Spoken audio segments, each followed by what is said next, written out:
Well, thank you, Rachel. It's nice to be here. It's kind of humbling, and I don't like to apologize too much in advance, but the title of this is Maps, Streets, and Houses, and the maps are a little small on this small screen, so there's a couple of seats up in front, so I apologize. The maps are going to be kind of tiny for you folks, but I'll do the best I can to talk about them so that you can see. So I must say, when you're at home working on a presentation on a big screen, everything looks really, really clear.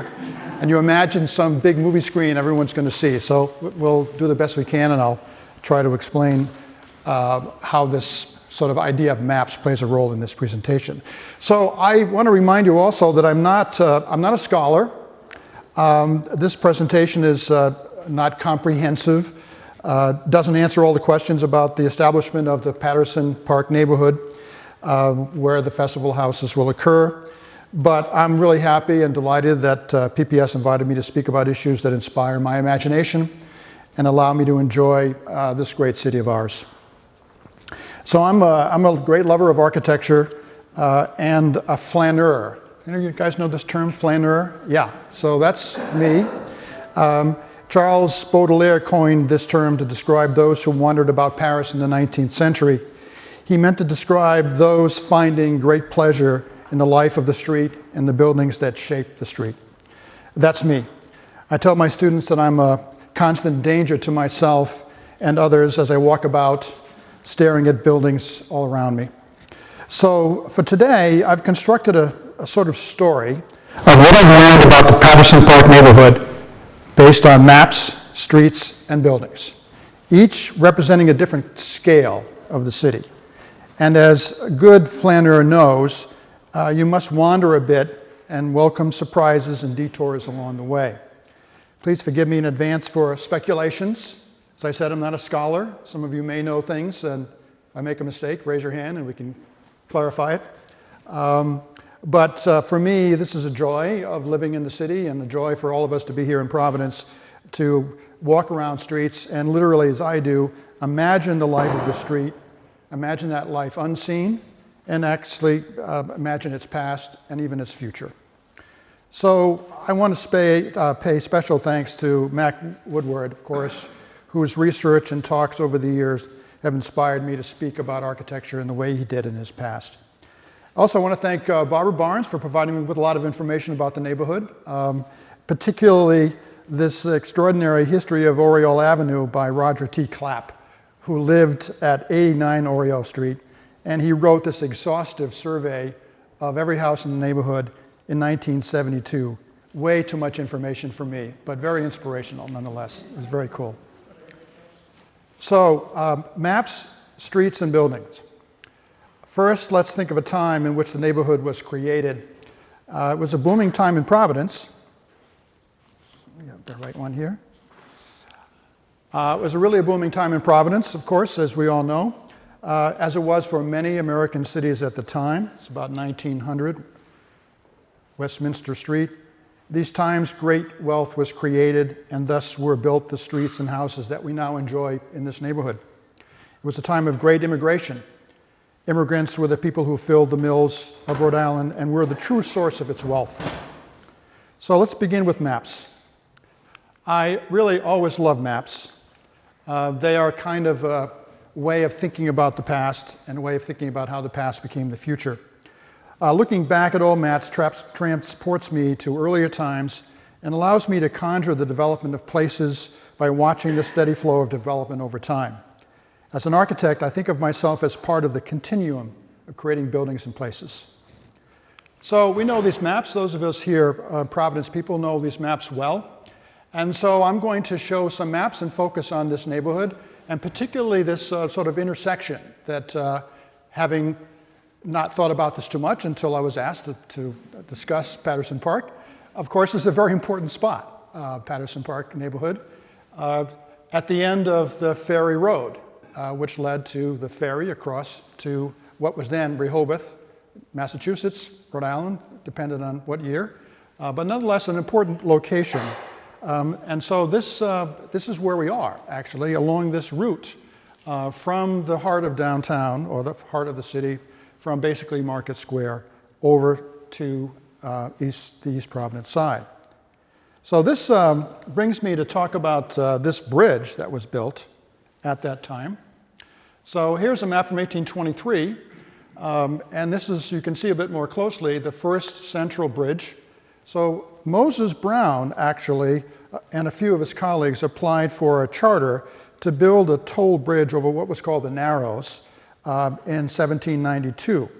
As you know, there was a crossing up at Pawtucket, but it was a haul to go all the way around. And at the Narrows, it seemed like an opportune moment to cross over. So Moses Brown got a charter, and he built a toll bridge across, which was the first central bridge in 1793.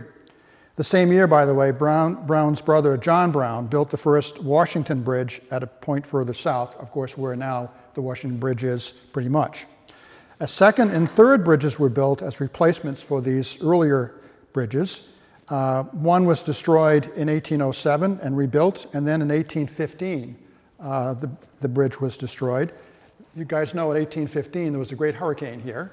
So while I didn't find a notation of that, it's pretty clear that's probably what happened, that the bridge was destroyed along with a lot of the other infrastructure, the seaport infrastructure around Providence in that year. So as you're moving ahead, this again, I'm sorry, the maps are kind of small, but 1849, this you can see on the right-hand side here, that bridge still exists. I just can say to you that Gano Street did not exist at that time.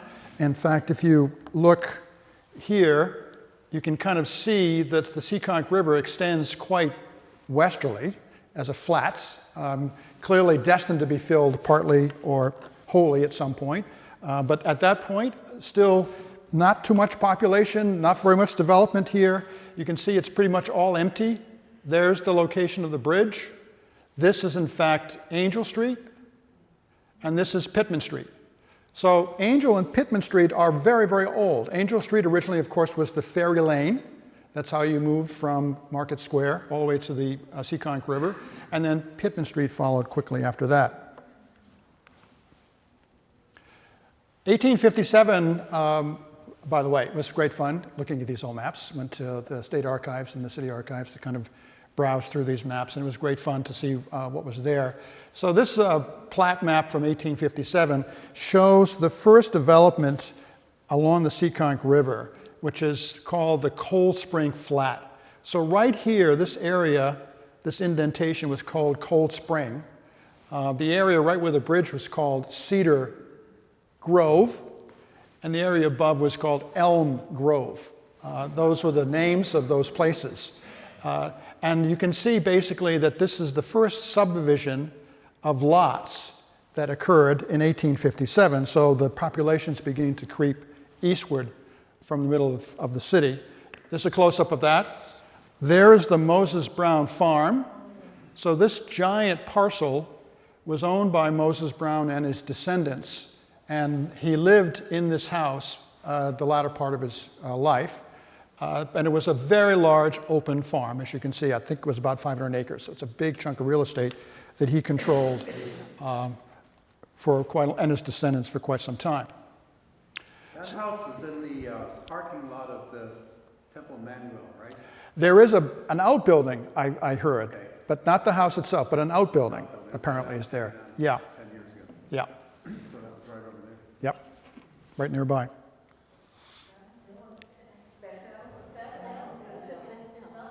Yes, yes. Okay.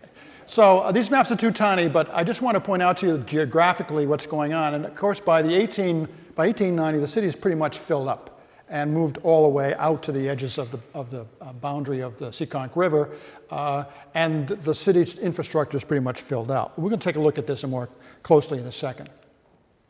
I found this great bird's eye view. It looks like mud in the back, I'm sure, but basically it's a very, very big overview, and it shows, again, both the Washington Bridge crossings and we call it the Central Bridge in 1882, which is down here. So this is the Central Bridge, which at this time was actually called the Red Bridge. So a new bridge was built in 1879, and it was a metal bridge. It was an iron bridge. and it was painted zinc oxide red, and so it got this name Red Bridge at that point. So you can see the city is bustling, it's really dense, filled with all kinds of activity going on, and the infrastructure is kind of filled out. We know that, of course, in the 1880s, municipal services were expanding rapidly throughout the city: public water, sewer, power, gas, and that made possible all these giant houses and the development that occurred all around the city at that time. And you also know, of course, and I'll be talking about this later, the city developed in rings, and we find very large and generous subdivisions and houses in every direction, especially south, east, and west. So just kind of ringing out.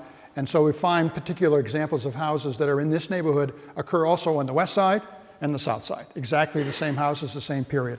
So it was a ring development. People were just spreading out little by little. So there's the Central Bridge again, a little close up. This is the chronology of those bridges which were built.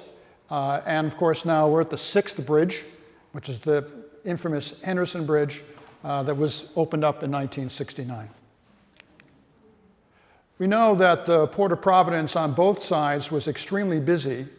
There were lots of vessels, lots of train crossings. It was a very, very robust harbor, as we know, extremely busy all the time. And so here you recognize this is from Fort Hill in East Providence, and you recognize the crossing of the railroad 2 times here near the Washington Bridge, and then way in the back, which you can't see, is the Red Bridge or the Central Bridge.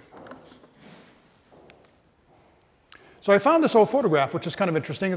These early bridges were swing bridges. They rotated, like the Point Street Bridge rotates about a central pivot and allowed passage to occur.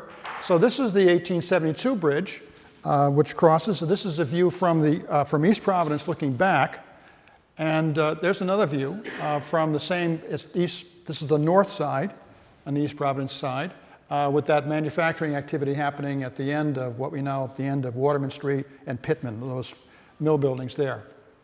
What's interesting, I'm fascinated by all things. You'll notice the landscape here, this, the scraping here and here. This entire area is very sandy. And as you may know, when you look across the river, you can actually see those sandbanks. So the entire area of Providence, with some rare exceptions, is really quite sandy. So it's very, very easy to excavate, very easy to sort of push the soil into the bay or to make fill. It was very, very convenient. And that's kind of one of the reasons why we find the edges of the sea kind of putting back more and more as time went on. But this condition exists throughout the city. It's really quite fascinating and very, very easy to excavate. So I found these 2 postcards from, this is the Red Bridge from 1879. It had a trolley crossing it originally, and so there were electric lines that went across. And you'll notice, of course, that there's a little gatekeeper's house here, right at the top. And he was there 24 hours a day, operating the bridge. And that was his job, to rotate that bridge when a ship came by. And again, I'm going to apologize, this is a very terrible image, but this is a chart from 1899 which shows the passages of vessels. And this was 1899, so here, I think it's the grand totals for the year, 3,600 vessels passed that bridge in 1899. And interesting statistic, the amount of time taken from completely closed to open, which was, I guess, significant, 4.78 minutes. So this was recorded every day. And then the number of men required to man the station, 2 the entire year.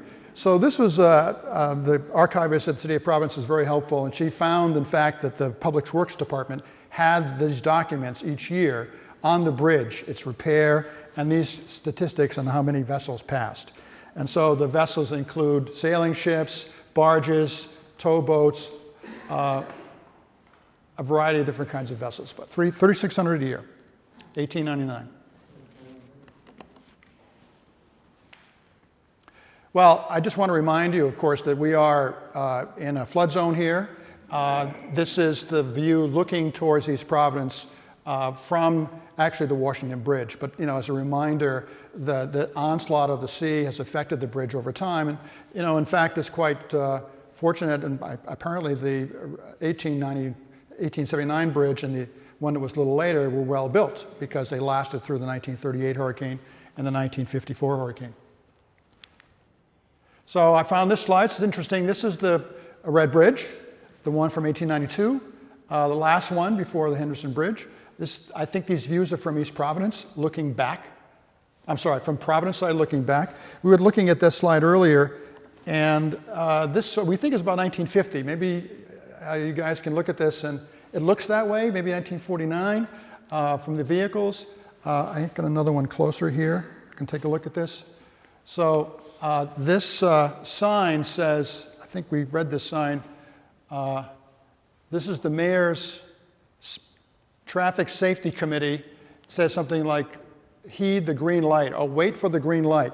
So it's interesting that basically at this time, we're obviously developing a vehicular culture. People are beginning to drive into the suburbs, and probably traffic lights are beginning to pop up everywhere. And it's a new thing. So I was amused by this big billboard saying, watch for traffic signs.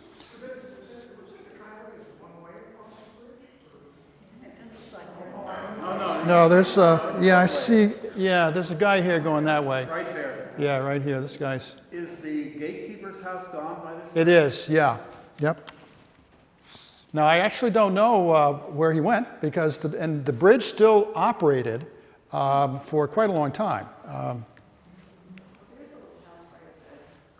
Yeah, there's a gatehouse at one end. Yeah, that's true. Okay, so maps. Now I'm going to talk about streets a little bit. So we'll go back to 1857 in this Cold Spring plat map. Again, you can see that Pittman, this sort of subdivision between Pittman and Angel Street has been done. It's been completed. And then Moses Brown's estate is still wide open. So there we go. This is the big transition. 1872, the Moses Brown Farm plat was created and filed with the city. So that's the same scale and the same orientation. And you can see there's probably 500 lots that were created in all these streets. Now, before this time, there was a pattern of movement through the site. There were kind of ways that allow people to move through the farmland, but nonetheless, the entire plat was divided up in 1872 to become the subdivision, most of which we understand exists today. But you'll notice that there's obviously a lot of wishful thinking here. The entire shoreline is completely filled with buildings. We know the landscape there is pretty tricky, drops off pretty quickly. So this is truly someone's best hope that people might just buy lots that were probably unbuildable. But nonetheless, it's a kind of way of speculating about the future and obviously a source of great wealth for a bunch of different people. No question about that. So again, since Oriole is a kind of a issue here, and also Patterson Street, you'll notice here that I've got an arrow for Patterson Street, which when it was created was labeled Grand Avenue. That was the original name, and you can see that it ran kind of north and south. But all of this stuff pretty much here just never happened. Just didn't get constructed. And I think principally because of the difficulty, a couple of things come to mind. Again, allow me speculation. One, the difficulty of creating lots on kind of complicated terrain. That was difficult and not so attractive. Also, as the 19th century wore on, other parts of the east side began to develop, particularly Blackstone Boulevard. And so it became less attractive to live, so it seems odd, but further away from the trolley line. And so probably it was easier to develop land going north along Blackstone Boulevard rather than sort of going towards the river. And it was easier to develop for sure because all the land in that area was flat. It's a close-up of that subdivision plat. And this stream bed, which winds behind the Lincoln School, was always there. Difficult, obviously, kind of a trench in the landscape. And so clearly no one could build there. That was pretty clear. It shows up on the plat map that there's nothing there. I'll just go back for a second. You can kind of see that they worked around it. There it is. They kind of avoided that because it was impossible, obviously, to cross it effectively or to fill it. And it had been recognized as a natural asset, actually, even early on. It was an interesting asset that everybody seemed to understand, had some real value naturally and value to the neighborhood. So it was left, obviously.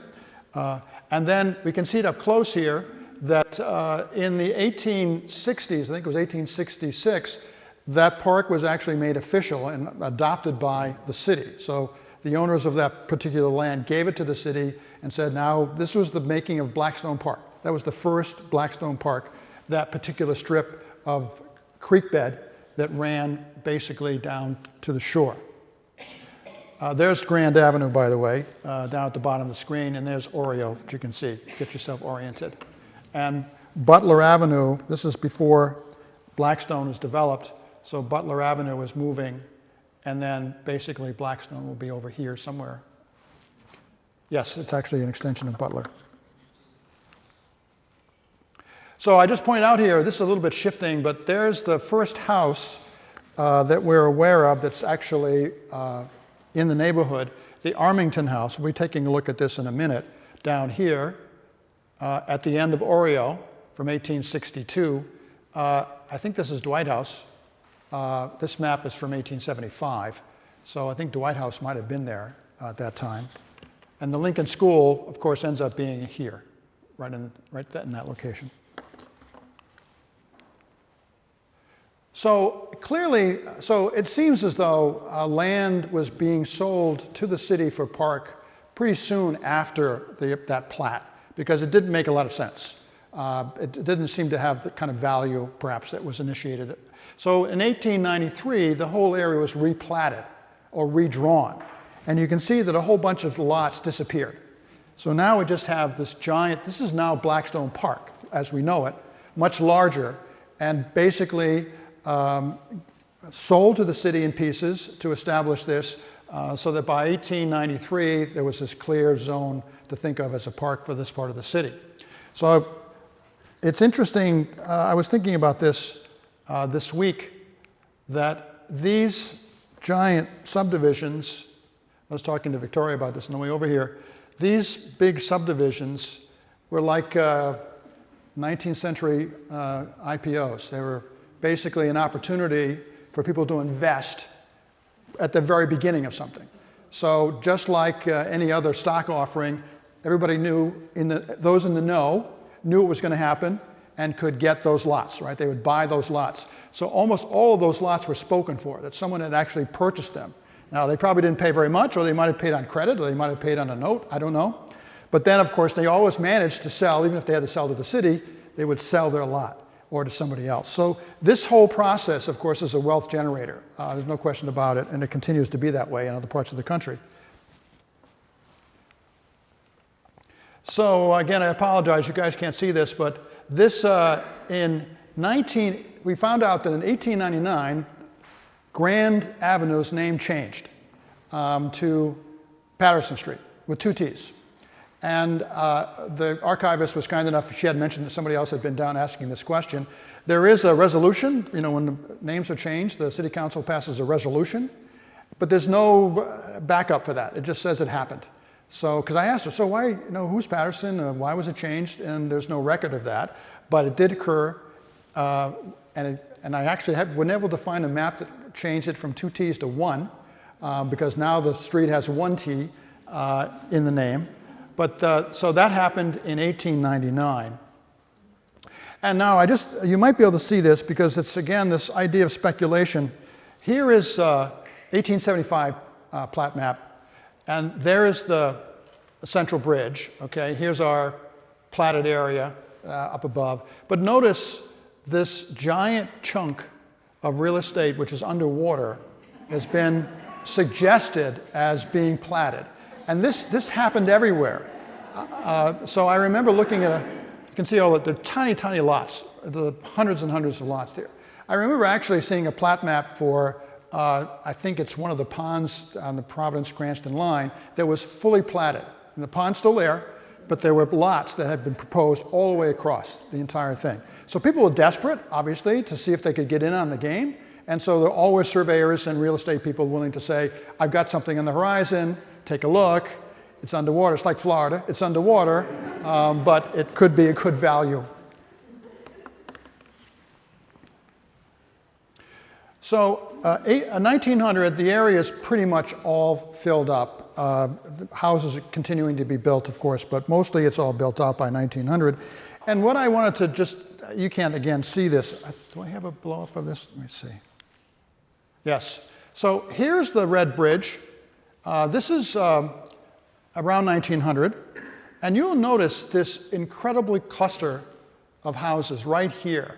Now, presently, of course, the Henderson Bridge comes roaring off and goes right through there. So this was a tiny subdivision. I regret I didn't have enough time to find this out. Calderwood Road. And I think there are 20 or 30 houses, and they're very, very tiny lots. So I'm assuming that whoever was manufacturing down here, down in this area, got a hold of this lot and divided it up and either rented or sold to people who worked at the mill. But it's a very, very dense setup, and I'm really curious about it. So that'll be the next project, to see if I can find out more about how that occurred and what happened. So as you know, there are many, many places like this in Providence where from the 60s and beyond, or when highways came through, the roads were chosen expeditiously to avoid wealthy areas and to sort of find the cheapest possible real estate, which usually displaced a lot of people who didn't have a lot of money. And clearly that was the case here, because there are a lot of houses that were in that neighborhood that were just eliminated when they built the new Henderson Bridge. Okay, houses. So here we are, the oldest house, the Armington House from 1862. You can see it shows up on those early plat maps. It showed up on the one that was done, the original plat map, and it shows up here from this revised drawing. There weren't too many houses in the neighborhood then. This was owned by a merchant. It's not a farmhouse, even though it kind of looks a little bit like a farmhouse. Mr. Clapp knew a lot about it. He said that the owner of the house was actually had a business in East Providence, was not a farmer at all, but the house looks like a farmhouse. And it's actually quite humble for a merchant of the time, even though it's pretty early. It's an early building, 1860s. It's kind of before we have extraordinary wealth. I would imagine it looks modest because, again, infrastructure was not available. So he would have had his own well, his own outhouse. He would have had very, very primitive conditions to live in. So it would have acted like a farm because it would have been pretty much self-sufficient, although he did have his business in East Providence quite some way away. So I want to remind you that this house is part of a tradition of making houses that up to this time was pretty common. So you know these buildings, the sort of tradition of making buildings in New England, very simple square buildings, initially with fireplaces in the middle, very efficient, bad planning, very efficient chimney center, holds all the heat, really very, very effective, holds the house up as well. And so we know those houses. There are a lot of them around here. They are part of our heritage. And I mentioned this in this 2017 lecture, that this idea of a house becoming more public was the first sort of change in the outlook of how a building could be as a domestic place. So you move the chimneys away from the center, so you have a hall, which allows you to welcome the public into your house, and it gives you more space. So moving the chimney to the outside just opened the building to the public, literally, and gave you a bit more space. And so splitting this out was another big move, and we have a lot of houses like this in Providence. I'm expecting that, in fact, the Armington House on Oriole Street probably has a plan similar to this, something like this. A center door, it's a symmetrical building, 5 bays, you can't see that, 5 bays, door in the center, probably a stair in the middle, rooms on either side. That was the plan, very simple, and fundamentally a square plan, almost a square plan. Very simple to build, very simple to lay out, and simple to have rooms inside. So you know these houses again, very simple. They are everywhere in town. They're all over New England. They're very, very simple and very effective building. This one, very robust, 2 giant chimneys, okay? If you don't have a lot of money and you have a narrow lot, you can get a half a house, which is three bays and not 5, right? 3.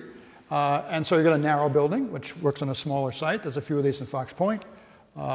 And then, of course, I point out that basically after the Civil War, during this time period, Providence was very prosperous during the Civil War because making a lot of stuff for the war. And so bigger houses and bigger lots. But to do this, the idea was I can't make this house much bigger. I can't make this sort of, we'll call it regular colonial building, any bigger. It just gets too cumbersome. But if I turn it on its side, if I rotate it, and then I can push it back, I can make it deeper. And that gives me a chance to make a bigger house. It's still kind of narrow, but I can make a bigger house by stretching it back. And so at that time, at the same time, of course, Greek Revival style became popular. So the only difference between this house and this one, if you take this house and you rotate it, the only difference is you put a Greek thing on the end, right? That's the Greek Revival. Otherwise, it looks exactly the same, pretty much, as its predecessor. It's basically the same house. And so, but it does follow the model of a narrower plan. And so you can see this is the Greek Revival plan, door on the side, and a set of rooms. Now what happens is that this is bigger, a little wider. So we got rooms here, small rooms on this side, big rooms on that side, rather than just having a hallway on one side. But it's a way to sort of think about how plans move from one house type to the next. And this version of a house is all over Providence, including one on the house tour, which is the Charles Richards house, 603 Angel Street, which is a small version of the Greek Revival house. Now, it doesn't have 3 bays, but it's the same idea, okay? And the one in my neighborhood on Melrose Street, the one that's the lower one here, similar idea, same thing. You could kind of live upstairs with a small dormer or not. But this one has basically an entrance, stairway right adjacent, which probably turns back against the house, and a series of narrow rooms and a series of wide rooms. So there's a kind of connection between all these buildings, which is based on the previous model. It just changes very slightly. See, we had a crisis here this morning, earlier, and we turned all the seats around, believe it or not. And I realize now that was probably the wrong thing to do. Well, this is the sun's going to... So, all right, so let's talk about the problem of the roof. So bigger houses are problematic in terms of this simple model, right? If you have a box and you put a roof on it, is a limit to how big the box can get before the roof kind of gets really crazy. Just gets way too big. And so so here's a classic giant Greek Revival project. This actually happens to be in Vermont, in Burlington. This is a fabulous house. It's a big, big building. It's very pretentious, like, wow. And it's on a hill. It's a great site. But that's a kind of real exception. The most part, the Greek Revival style was residential, and it had to be much smaller, but still it was pretty good size. So by the middle of after the Civil War, a lot of wealth, people wanted bigger houses. That style wouldn't work. But the plans were the same. So I know you can't see this very well, but you can see it's a big box. I guess that's good enough to see. It's a giant box, and it has a mansard roof on the top. So this is the answer to the problem of the roof. And it was a kind of style, of course, at this time in France, the big mansard roof, which was similar in its, we'll call it, derivative, bigger buildings. How do you put a roof on this? Well, you kind of have to make your way over the top in a bunch of stages. And of course, in France, you didn't get paid for attics. You didn't have to pay taxes for attic space. So some of these houses have like huge attics, like 3 stories of attic. But they were a way to cover a large building with a roof, which was otherwise quite complicated to do. So that idea came to the States. And it really allowed builders to make larger houses without having kind of crazy big roofs on them.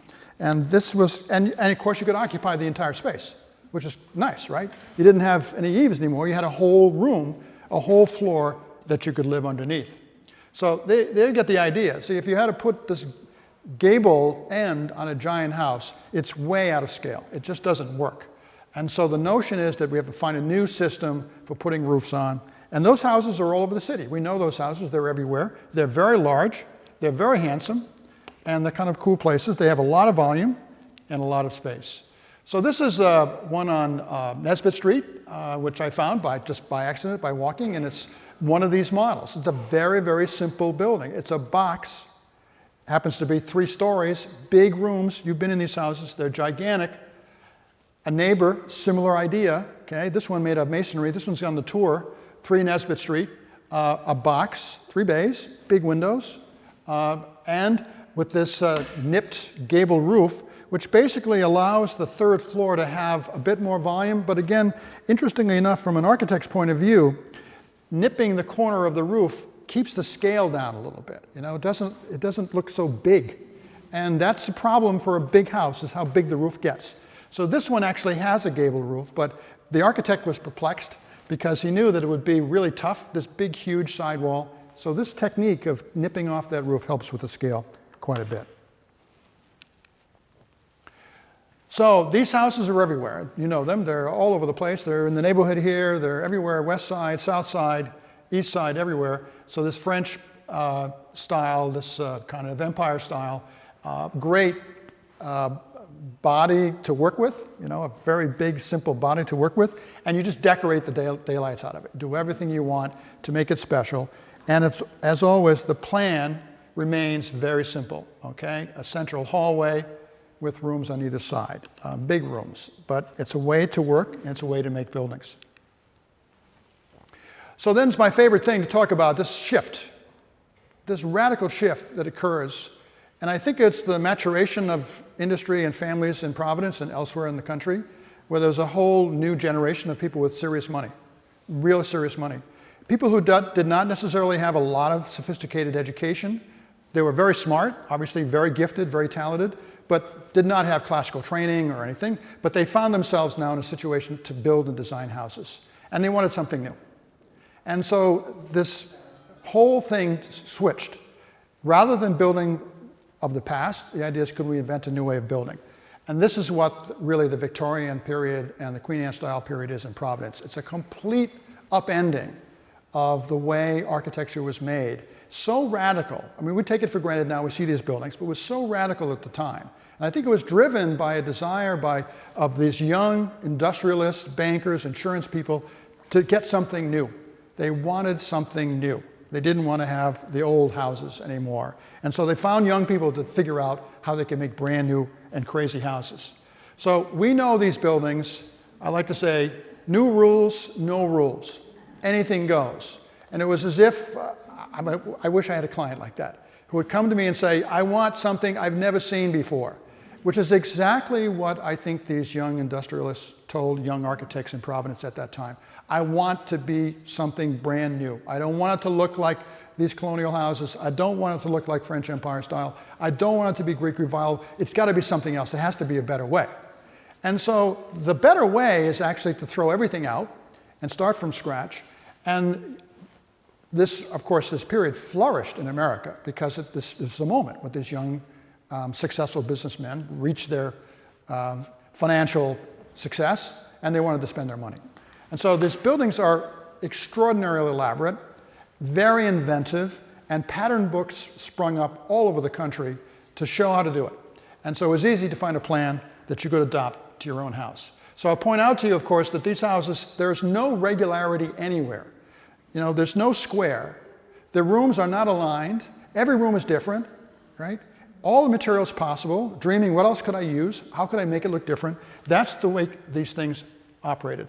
And so we have many wonderful buildings in town like this that exist through the making of invention inside and out. So the plans take on relatively irregular shape. No rooms are the same size. All the rooms are different sizes. Every conceivable material is used on the outside of the building to enliven it, to be creative, to be imaginative, to really make the project kind of stand out. So even modest houses, this was interesting because even modest houses took on the flavor of the Queen Anne style, which was, again, inventive. No squares, bumps and grinds all over the place, different materials everywhere, different colors all over the place. This was the way to make a new house back at the end of the 1880s. And so what we find, of course, the tradition is cross gables, lots of string courses, different materials everywhere, okay? Turrets, brackets, large detailing, anything that could be invented. Now, as you can imagine, there were so many of these houses built that you could go to your local lumber yard and buy all this stuff, right? You could just buy it. But somebody had to come up with the idea originally, and that invention then flourished because you could actually go and buy columns and brackets. You could do whatever you wanted to make your house unique and special. And they are really all very special. They're all like subtle changes one after the other. You can have a unique building, and they exist everywhere. So it was really a brief time, it was gone in a decade. And all of a sudden, it's almost as if people were so horrified by these buildings, or perhaps didn't understand them. Or, in fact, there was a kind of maturation and an understanding that perhaps we needed something calmer, less flamboyant, maybe more traditional. There's a kind of way of thinking that, tradition means establishment and sort of character and richness and knowing one's past and so on. So these earlier projects were kind of Gothic in the way that they were sort of extraordinarily unusual and strange to people at the time. So quickly, this sort of change occurred. And we'll see it in this neighborhood where the subtleties of the earlier Georgian style come back. The sort of calmness begins to come back into the making of buildings. So here are two buildings on the hinge of this. When I was doing some research on this, I came across this book, Victorian House Designs, and found this drawing of a house in Providence. And of course, it is a house in Providence. It actually is a house on Adelaide Avenue, the exact house.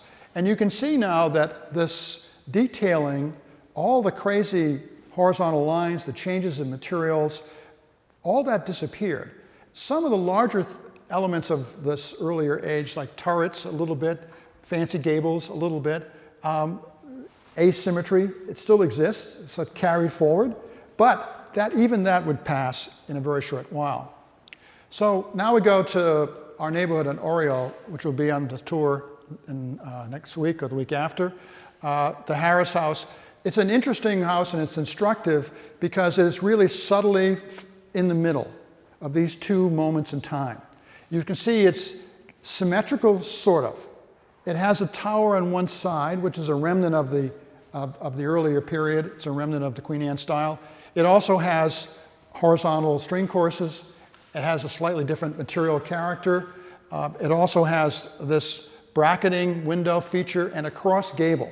Now, these are features of the Victorian and Queen Anne style, which really dominated that period. But they're carried forward a little bit because I think they offered opportunities for a designer and a bit more space. They were practical in many ways, and people didn't want to give up everything. They didn't want to give up the whole ball of wax, but they were obviously interested in a little more refinement. So this is in 1896.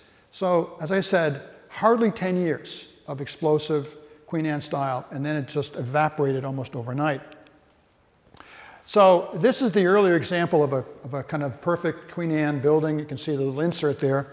And it has more radical gabling and cross gabling. It's more extensive, right? Changes in material, staggered shingles, big brackets, cornices and overhangs. Everything's kind of exaggerated. In the Harris House, it's pulled back. Everything's more subtle, a little bit more gracious, apparently in the eye of the owners. So across the street is 40 Oriole, which is even more restrained. Built basically the next year. These houses are being built pretty much simultaneously. But here, more subtlety. Okay, now the porch is symmetrical, but the door is not, right? The door is still off the side, so the stairway still has a kind of Queen Anne relationship on the inside. It's not quite as orderly as those older buildings. I think we understood that the center hallway colonial kind of had lived its life, and there was certain limitations to how buildings could be organized using that principle. And then of course in the Queen Anne style, everything went out the window, and so you could see some of the options that were possible and begin to include those in new buildings going forward. But this building has more subtle detailing. Now we begin to see larger overhangs. The cross gable still exists, but it's simpler and a little bit more elegant. It's beginning to tie back to this house over in Adelaide. Again, we see the siding goes all the way up. There's no heavy string course that wraps around the building. It begins to exist more as a whole. I think that's one thing which always is a hallmark of Queen Anne styles. They're like a jumble of things. They're not a whole. There's like a blast of every possible idea glued together. And I think that might have been one of the reasons it was not so popular, because it did not have a wholeness about it or a calmness about it as a shape. Next door, 44 Oriole Avenue. Again, this is a kind of edgy, in-between building, even more so than the previous one, its neighbor, because you can see it has a lot more heavier detail. So even though the detail of this house is actually kind of colonial revival detailing, it's organized kind of in a way that's Queen Anne style organization. Like things are happening in unpredictable fashions, but the details tend to be more traditional and more classic. So we're looking at this building the other day, and we'll talk about the architect of this building in a second. And I noticed this weird porch in the front. I cannot believe, of course, that this porch was designed to be there. Clearly, it's well detailed. I assume it was added at some point pretty soon after the building was constructed, but I cannot imagine that the original design included this enclosed porch right here in the front. It just, frankly, is an abomination. You know, 10 years later? Oh, thank you, man. Okay. All right, 10 years later. So, yeah. So, it is a carve-out. Yeah, yeah. So it's, but you know, you never know who's going to own a house. Yeah, you never know who's going to, that's right. In terms, I actually would agree that it's a great location. It's the south side, so I'm sure it's a great, wonderful sunny spot in the building, and probably a nice relief inside the building, but it is a weird addition to occur on the outside. So we know that, you know, owners, subsequent owners, even original owners, are not as sensitive to the nature of a building's creation as I would be, obviously, and they might just go ahead and do things which are, we think of as pretty crazy now. But the building has these wonderful details and features around it which harken back to the Queen Anne style. Yes. And that little Palladian reference there. Yeah, so this is stuff, this is the New Age, right? This is the New Age, and this, actually the front entrance is a beautiful New Age entrance. That, by that I mean, it's a kind of revival style, the colonial revival style is really alive and well here. So this is the bridge, it seems to me, between the high Queen Anne, robust, crazy Gothic houses and the new, calmer, more classically driven ideas, more wholeness, less fractions, more wholeness that occurs, and you can kind of see it right there, two houses side by side. I can't help but remind you about what is the most spectacular, crazy Queen Anne in Providence. Some of you know this house. This is the Birch House on Princeton Avenue, and it's gone through very horrendous times. But I was there this morning, and it looks like this. So it's been saved. But this is a house by Edward Nickerson, who's an architect at the time, I think. It's Nickerson. Clark Shuttle told me. I think he thinks it's Nickerson's project. But you'll notice that this is one of these confections in which there's a kind of overloading of so much stuff that it doesn't work anymore. I mean, it's completely irrational. And I don't, you know, that's all I can look at and say it's irrational.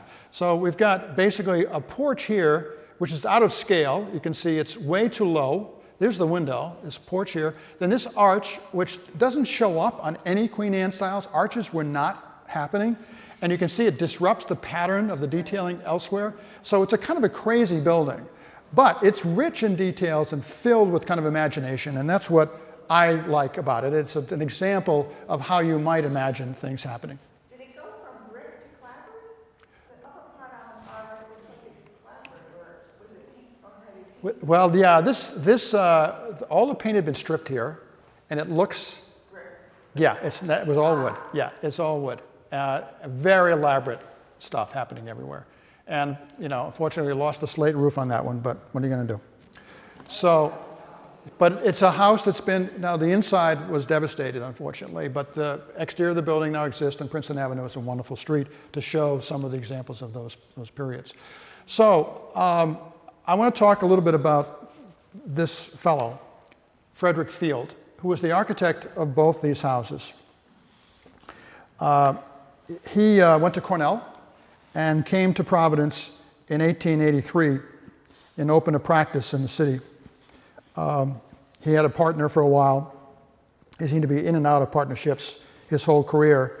But he made a lot of interesting buildings in Providence, including these two, of course, and his own house in my neighborhood, his own house on 102 Melrose from 1890.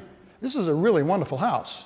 And you can see now it was built basically at the same time as the house on Oriole, but it has a kind of wholeness about it. And yet, interestingly enough, you'll notice the main body of the house has a gambrel roof, which is a signal of the colonial revival style kind of entering in. Even a man who was as kind of creative as he was couldn't help it, right? He couldn't help but think that, well, modern means how I combine these things together. So, but this is a really quite wonderful house, an excellent condition, and it represents a kind of a level of creativity and imagination and subtlety. So you notice that this isn't quite so raucous. It doesn't have the kind of crazy stuff happening as a house in Princeton. It's more simple and straightforward and calm. Well, Field had a very good career. He designed the Providence Home for the Aged on Broad Street. It's a huge project.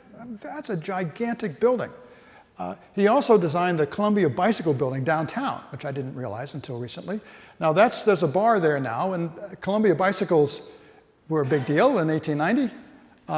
And he had a racing track upstairs. You could ride your bicycle, test it out, see if it worked. And his office, I found out, was at 5 Custom House Street. And so he was a very successful architect in town. And he was a member of AIA, very active. I happened to chance to read some of the proceedings of the meetings, and he was a member of the executive committee. He designed his house when he was 29 years old. Wow. I mean, I have to say, that's pretty impressive. Not that he would get the work, because there was a lot of work going on, but he would do so well, that he would be so very, very well-versed in the making of buildings. It's pretty impressive. So architects always do buildings of all types. So one of his works listed was the two double houses on Adelaide in pretty bad shape. And so they were listed as part of his work. I went to see them, a little disheartening, and said, could it be true? But in fact, of course, it probably is, because the only remnant of a kind of creative hand here is right here, with these very unique columns, which suggest that somebody was thinking about the design of these buildings. So these were spec buildings, double houses built on spec, but they were designed by an architect. I wish we could see them in their original state. It's hard to tell. Another character I wanted to mention to you from the area, okay, from this part of town. This is Eliezer Bartlett Homer. Homer grew up in Somerville, Mass., but he graduated from MIT, and he got a degree in architecture, actually in 1885. And I found his thesis drawings. So here's the work that was done, and when you went to architecture school, of course, you might recall, some of you, that if you were an architect in those days, you went on the grand tour, you would finish up school, and then you would go to Europe and look at the great buildings, and then come back and you'd have your credential, having graduated from MIT, really one of the first architecture schools in the country. And so here's his project. Very handsome guy. Very, very handsome fellow, I have to say. And I want to show you, though, that nothing changes. So here's his project next to the drawings for from the Garnier Opera House that was opened in 1875. It's basically the same project. So when you went to architecture school in the 1880s, you actually studied drawings that were done by the masters in Europe, and you learned how to draw, basically. I mean, that was the schooling, was drawing. How do you draw? How do you measure? And you spend time doing that. And so when it came time to do your own project, of course, you would make a drawing that looked like one of those famous drawings from earlier on. So there you go. And I did know beforehand, actually, that Mr. Homer was actually the director of RISD for a few years, from 1901 to 1907. A number of years ago, I did some research on the Department of Architecture, and it turns out that they hired him. He was teaching at MIT, asked him to come down and head the school. Now, I can't tell whether he was not the president of RISD, but he was involved with the directorship of the education department or something like that. And so he was there for that time. And I found this picture. So he was probably the director of architectural studies at RISD when this photograph was taken. And you can see that it's doing the same thing, right? So they're making drawings. So that's what you did in architecture school. You learned how to draw, and you did that by measuring buildings and replicating those buildings very, very carefully until you were an expert. And that's what also amazes me about the Queen Anne style. Like, there was no place to learn that. There was no precedence for that. I love that somehow or other these young guys just invented this stuff. They just sort of sat there and did it. So both Homer and Field were actually in town, and they were colleagues. They were here together. They were almost the same age. They had different backgrounds, even though both were college educated. I don't know whether Field went to architecture school, just that he graduated from Cornell. Couldn't find any records on him. But Homer actually was a kind of much more staid character, obviously. Even though, so he carried on his tradition of the Beaux-Arts. He built his own house on Blackstone Boulevard, which is a very simple, almost modernist house. Stripped down, simple boxes. So he was kind of pushing in the other direction. By this time, of course, there's the beginnings of the modern movement, but it's way early. So his house is kind of clean and very, very trim based on what was available at that time. And he did another house here in Providence. I'm not sure where this one is. Does anybody know? Have anybody seen this house? So he had an active practice. I'm sorry for the dimness of the pictures here, but this is an interior I found online that's actually from a house in Narragansett. And I found it interesting that there's kind of there's a modern room here with the kind of modern fireplace. And then there's this more kind of Queen Anne style room with a corner fireplace. This was like, remember, we didn't look at the plans too much, but the plans were kind of really radically different, like corner fireplaces, octagonal rooms, fireplaces in the foyers, things which never had happened before. And so there's a piece of this here in this room which has this corner fireplace. So he was aware of the kind of dynamics of interior work at that time as well. Well, Homer was the architect for the Lincoln School project. And thanks to Ruth McCauley there for finding these drawings. So he was active in Providence. Obviously, he built his house on Blackstone Boulevard. He too was very heavily involved with the AIA. He was a fellow of the AIA. And so, but it's instructive and interesting to see the two houses that these guys built for themselves. One which I think of as kind of richly crafted, sort of a tablet for the architect to try ideas out and still be modern. On the other hand, something which is really, really simple and stripped down, and perhaps much safer at the time, perhaps a different clientele looking for more stability, more traditional ways of thinking about buildings. So there you go. So I've taken you from the Central Bridge to Paterson Park, sort of, through maps and through streets and through houses. And I mentioned earlier that it was Baudelaire who coined the term the Flaneur in the 19th century. He said so in an essay, which in the book, The Painter of Modern Life. I'm going to quote, he said, the crowd is his element. He's talking about the Flaneur. As the air is that of birds and water of fish, his passion and his profession are to become one flesh with the crowd. For the perfect Flaneur, for the passionate spectator, it is an immense joy to set up house in the heart of the multitude amid the ebb and flow of movement, in the midst of the fugitive and the infinite.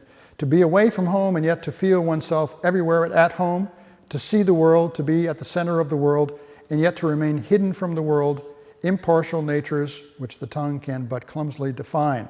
The spectator is a prince who everywhere rejoices in his incognito. So there's a kind of way of thinking about the Flaneur as this audience, that we will go and wander the streets, we do, and we can absorb the life of the street and become a part of that street in any way that we create. In 1929, Walter Benjamin referred back to Baudelaire when he was talking about life in the city or life within the city. He was talking particularly about Paris, but it applies to any city, any place. And I quote, "He or she is not a foreign tourist," that's a Flaneur, He or she is not a foreign tourist eagerly tracing down major sites and ticking them off a list of standard wonders. He or she is a Parisian in search of a private moment, not a lesson, and whereas wonders can lead to edification, they are not likely to give the viewer goose flesh. No, it is the Proustian touchstone, the Madeleine, the tilting paving stone that the Flaneur is tracking down, the weathered threshold, the old tile. Benjamin goes on to explain, the Flaneur is in search of experience, not knowledge. Most experience ends up interpreted as and replaced by knowledge. But for the Flaneur, the experience remains somehow pure, useless and raw. So my talk has been encouraging you to think about those experiences, and I hope you'll all enjoy the PPS Festival of Houses tour in a couple of weeks. Thank you very much.